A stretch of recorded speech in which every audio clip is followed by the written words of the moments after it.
जंगल में तेज बारिश हो रही है। घने काले बादल छाए हुए हैं। बिजली भी कड़क रही है। रानो चिड़िया अपने छोटे छोटे बच्चों को अपने पंखों के नीचे छुपाए हुए बैठी थी। घोंसला पुराना और टूटा फूटा है। बच्चे भी भूख से चूचू चूचू कर रहे हैं। मम्मा मम्मा, हमें बहुत भूख लग रही है, कुछ खाने को दे दो ना।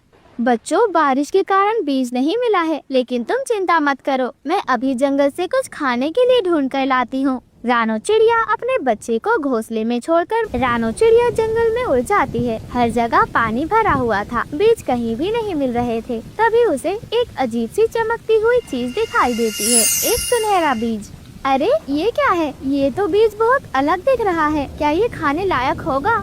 और फिर रानो चिड़िया जैसे ही उस बीज को चोंच में उठाती है, अचानक पूरा जंगल सुनहरी रोशनी से चमकने लगता है। बीज जादुई था। रानो चिड़िया डर जाती है, लेकिन फिर सोचती है कि इस बीज को अपने घोंसले में ले जाकर देखना चाहिए। और फिर रानो चिड़िया उस बीज को लेकर सीधे अपने घोंसले के पास लौट आती है। रानो चिड़िया अपने घोंसले में पहुंचकर उस बीज को घोंसले के पास मिट्टी में गिरा देती है। तभी अचानक जमीन हिलने लगती है और एक विशाल बेल तेजी से आसमान की ओर बढ़ने लगती है। बच्चे हैरान हो जाते हैं।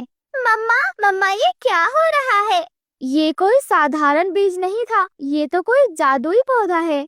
वह बेल तेजी से ऊपर जाती है, बादलों से भी आगे चली जाती है। रानो चिड़िया सोचती है कि इससे ऊपर जाकर देखना चाहिए। वह अपने बच्चों को सुरक्षित छोड़कर बेल पर चढ़ने लग जाती है। बेल के ऊपर बादलों के बीच एक विशाल महल था। रानो चिड़िया उसके अंदर जाती है और देखती है कि वहाँ पर तो ढेर सारे सोने के बीज हैं। लेकिन तभी अचानक से जमीन कांपने लगती है और एक डरावनी आवाज गूंजने लगती है। कौन है जो मेरे महल में घुस आया? रानो चिड़िया वो आवाज सुनकर बहुत ज्यादा डर जाती है और वह फौरन एक कोने में छुप जाती है। वह देखती है कि एक विशाल दैत्य महल में घूम रहा है। उसके पास एक जादुई कटोरा था, जिसमें से कभी खत्म ना होने वाले बीज गिर रहे थे। अगर ये जादुई कटोरा मुझे मिल जाए तो मेरे बच्चों को तो कभी भूखा नहीं रहना पड़ेगा। और फिर रानो चिड़िया धीरे से उड़ती है और कटोरे के पास जाती है और उसे चोंच में पकड़ती है और तेजी से बाहर निकल जाती है। जैसे ही रानो बाहर आती है, दैत्य उसे देख लेता है और वह गुस्से में दहाड़ने लगता है। रुक जा, ये मेरा खजाना है। और फिर वह दैत्य तेजी से रानो चिड़िया का पीछा करता है। रानो चिड़िया तेजी से उड़कर नीचे बेल की ओर आती है और जैसे ही वह अपने घोंसले में पहुंचती है, अचानक बेल तेजी से सूखने लगती है। दैत्य बेल पर था और जैसे ही बेल टूटती है, वह नीचे गिर जाता है और गायब हो जाता है। रानो चिड़िया के पास अब जादुई कटोरा था। जैसे ही वह उसमें से बीज निकालती, वह कटोरा फिर से भर जाता है। अब उसके बच्चों को कभी भी भूख नहीं लगेगी। उसके बच्चे ये देखकर बहुत ज्यादा खुश हो जाते हैं।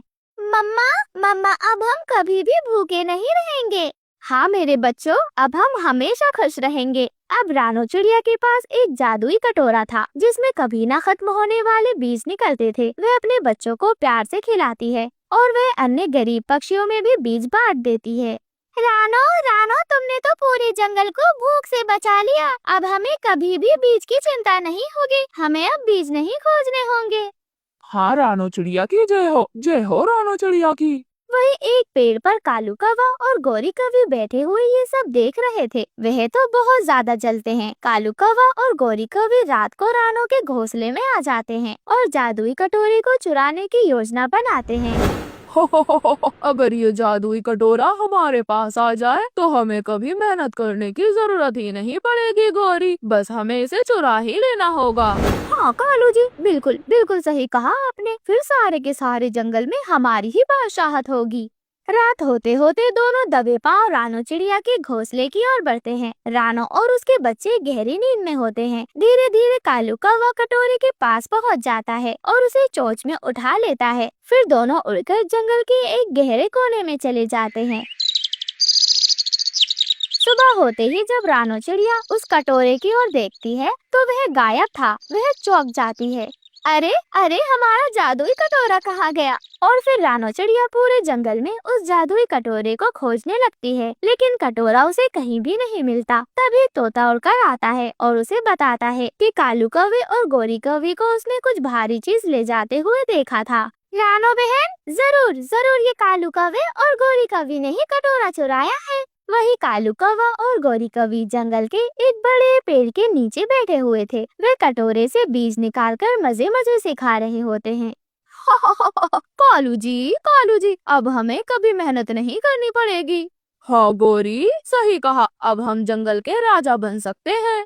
लेकिन तभी रानो चिड़िया वहाँ पर पहुँच जाती है। वह गुस्से में उन्हें देखने लगती है।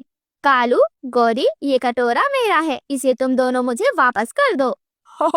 अब ये हमारा है रानो, जाओ जाओ कहीं और जाकर बीज ढूंढो। रानो चिड़िया समझ जाती है कि कालू कौवा और गौरी कौवी इतनी आसानी से हार नहीं मानेंगे। लेकिन तभी कुछ अजीब होता है। वह कटोरा अचानक से चमकने लगता है। कटोरे की आवाज गूंजने लगती है, मैं लालचियों के साथ नहीं रह सकता। और फिर वह कटोरा जोर से हिलता है और उसमें से बीज निकलना भी बंद हो जाते हैं। कालू और गौरी दोनों ही घबरा जाते हैं। अरे अरे कालू जी, ये क्या क्या हो रहा है ये कालू जी? हाँ गौरी, इसमें से बीज क्यों नहीं आ रहे? और तभी वह कटोरा हवा में उड़ने लगता है और वापस रानो चिड़िया के पास आ जाता है। कालू कौवा और गौरी कौवी हैरान रह जाते हैं। तभी कटोरे में से एक जादुई रोशनी निकलती है और वह रोशनी कालू कौवे और गौरी कौवी दोनों को एक पिंजरे में कैद कर देती है। रानो चिड़िया भी अपने घोंसले में वापस लौट आती है। उसके बच्चे खुशी से उछलने लगते हैं। वह कटोरा फिर से बीज देने लगता है। माँ, हमारा कटोरा वापस आ गया।